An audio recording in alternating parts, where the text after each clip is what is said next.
नमस्कार दोस्तों। क्या आपने कभी रात के सन्नाटे में बैठकर यह सोचा है कि जिस दिन हमारी अंतिम सांस निकलेगी उस दिन हमारे साथ क्या होगा? क्या मृत्यु वास्तव में अंत है या फिर वह एक ऐसी यात्रा की शुरुआत है जिसके बारे में हम जीवित रहते हुए बहुत कम जानते हैं? जब कोई अपना हमें छोड़कर चला जाता है तो हमारे मन में अनेक प्रश्न उठते हैं। क्या वह हमें देख रहा है? क्या उसे हमारी याद आती है? क्या उसे अपने अधूरे सपनों का दुख होता है? और सबसे बड़ा प्रश्न, मृत्यु के बाद आत्मा आखिर जाती कहाँ है? दोस्तों, आज की ये कथा इन्हीं रहस्यों पर आधारित है, इसलिए इसे अंत तक अवश्य सुनिए, क्योंकि इसमें छिपा एक एक शब्द आपके जीवन को देखने का नजरिया बदल सकता है। एक समय की बात है, एक नगर में धर्मदास नाम का एक व्यक्ति रहता था। वह न बहुत अमीर था और न बहुत गरीब। उसने अपना पूरा जीवन परिवार, व्यापार और सांसारिक जिम्मेदारियों में बिताया था। उसे लगता था कि अभी बहुत समय बाकी है, अभी बच्चों का भविष्य बनाना है, अभी और धन कमाना है, अभी बहुत सारे सपने पूरे करने हैं। लेकिन समय किसी के लिए नहीं रुकता। एक दिन अचानक धर्मदास गंभीर रूप से बीमार पड़ गया। वैद्य आया, चिकित्सक आए, परिवार वालों ने हर संभव प्रयास किया, लेकिन जो होना था वह होकर रहा। एक रात उसकी सांसें धीमी होने लगी। परिवार के लोग उसके चारों ओर खड़े थे। किसी की आंखों में आंसू थे, किसी की आंखों में भय। और तभी वह क्षण आया, धर्मदास ने अंतिम सांस ली। कमरे में सन्नाटा छा गया। परंतु आश्चर्य की बात यह थी कि धर्मदास को लगा ही नहीं कि उसकी मृत्यु हो चुकी है। उसे महसूस हुआ कि वह अभी भी वहीं खड़ा है। उसने अपनी पत्नी को रोते हुए देखा, अपने पुत्रों को विलाप करते हुए देखा, लेकिन जब वह उन्हें छूने गया तब उसका हाथ उनके शरीर के आर पार निकल गया। वह घबरा गया। उसने जोर से पुकारा, मैं यहाँ हूँ, तुम लोग रो क्यों रहे हो? लेकिन उसकी आवाज किसी तक नहीं पहुंची। तभी उसे अपने बिस्तर पर पड़ा अपना निर्जीव शरीर दिखाई दिया। उसकी चेतना कांप उठी। अब उसे समझ में आने लगा कि कुछ असाधारण घटित हो चुका है। उसी समय अचानक कमरे में एक दिव्य प्रकाश प्रकट हुआ। उस प्रकाश से दो अद्भुत पुरुष निकले। उनके चेहरे गंभीर थे, लेकिन क्रूर नहीं। उनकी आंखों में एक विचित्र तेज था। उन्होंने धर्मदास की ओर देखा और कहा, चलो, अब तुम्हारी पृथ्वी यात्रा समाप्त हो चुकी है। धर्मदास भयभीत होकर बोला, मैं अभी नहीं जा सकता।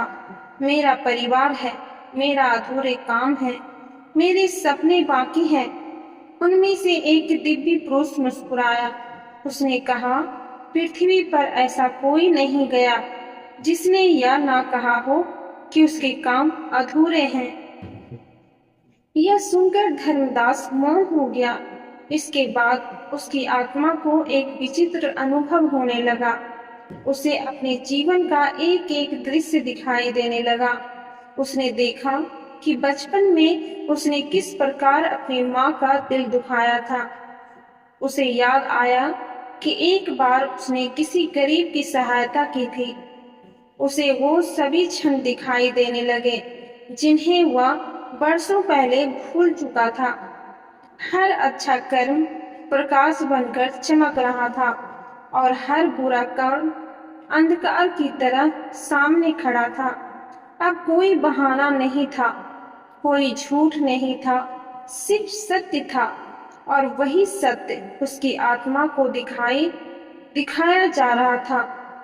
कुछ समय बाद दिव्य दूत उसे एक लंबे मार्ग पर लेकर चले। वह मार्ग पृथ्वी जैसा नहीं था। वहां न दिन था न रात, न सूर्य था न चंद्रमा, सिर्फ कर्म की ऊर्जा थी। यात्रा के दौरान धर्मदास ने उनकी आत्माओं को देखा। कुछ आत्माएं प्रसन्न थी, उनके चारों ओर प्रकाश था, वे शांत थी। लेकिन कुछ आत्माएं अत्यंत दुखी थी, वो रो रही थी, भटक रही थी। उनकी पीड़ा देखकर धर्मदास का हृदय कांप उठा। उसने पूछा, इनकी यह दशा क्यों है? दूत ने उत्तर दिया, जीवन में जो बोया जाता है, मृत्यु के बाद वही फल बनकर सामने आता है। आगे बढ़ते हुए वे एक विशाल नदी के किनारे पहुंचे। उस नदी का दृश्य अत्यंत रहस्यमय था। कुछ लोगों को वह निर्मल और शांत दिखाई दे रही थी, लेकिन कुछ आत्माएं उसी नदी में संघर्ष कर रहे थे। धर्मदास समझ नहीं पा रहा था कि ऐसा क्यों है। तब दूतों ने बताया कि यह कर्मों की नदी है। हर आत्मा इसे अपने कर्मों के अनुसार देखती है। धर्मदास के मन में भय उत्पन्न हुआ। वह अपने जीवन के हर छोटे बड़े कर्मों को याद करने लगा। धीरे धीरे वह उस नदी को पार कर गया। उसके बाद वह एक विशाल सभा के सामने पहुंचा। वहां का तेज इतना प्रबल था कि साधारण आंखें उसे सहन नहीं कर सकती थी। सभा के मध्य एक दिव्य सिंहासन था और वह उस सिंहासन पर धर्म और न्याय के अधिपति विराजमान थे। वहां किसी प्रकार का पश्चाताप नहीं था, न धन का प्रभाव था, न शक्ति का, न किसी रिश्ते की सिफारिश। वहां केवल कर्म बोलते थे। धर्मदास की जीवन का लेखा जोखा प्रस्तुत किया गया। उसके अच्छे कर्म सामने आए, उसकी गलतियां भी सामने आई। उसे समझ में आने लगा कि संसार में कोई भी कर्म व्यर्थ नहीं जाता। हर विचार, हर शब्द और हर कार्य ब्रह्मांड में अंकित हो जाता है। कुछ समय तक विचार विमर्श चला, फिर निर्णय सुनाया गया। धर्मदास को बताया गया कि उसे अभी और सीखना बाकी है। उसे फिर से मानव का जन्म प्राप्त हुआ, लेकिन अगले जन्म में उसे वही परिस्थितियां मिलेगी जिनसे वह अपने अधूरे पाठ पूरे कर सके। यह सुनकर धर्मदास ने पूछा, क्या मैं अपने पिछले जीवन को याद रख पाऊंगा? उत्तर मिला, नहीं, क्योंकि यदि सब कुछ याद रहेगा तो परीक्षा का अर्थ समाप्त हो जाएगा। धर्मदास ने अंतिम बार पीछे मुड़कर देखा। उसे अपना पुराना जीवन दिखाई दिया। माता पिता, पत्नी, बच्चे, मित्र, घर, धन, सम्मान सब धीरे धीरे धुंधला होते जा रहे थे। तब उसे पहली बार समझ आया कि जिसे वह अपना समझता था वह सब अस्थायी था। उसके साथ केवल उसके कर्म जा रहे थे। और फिर एक दिव्य प्रकाश प्रकट हुआ। उस प्रकाश में प्रवेश करते ही उसकी चेतना नई यात्रा की ओर बढ़ने लगी, एक नए जन्म की ओर, एक नए जीवन की ओर और शायद एक नए अवसर की ओर। दोस्तों, यह जीवन बहुत छोटा है। हम जो भी करते हैं, जो भी सोचते हैं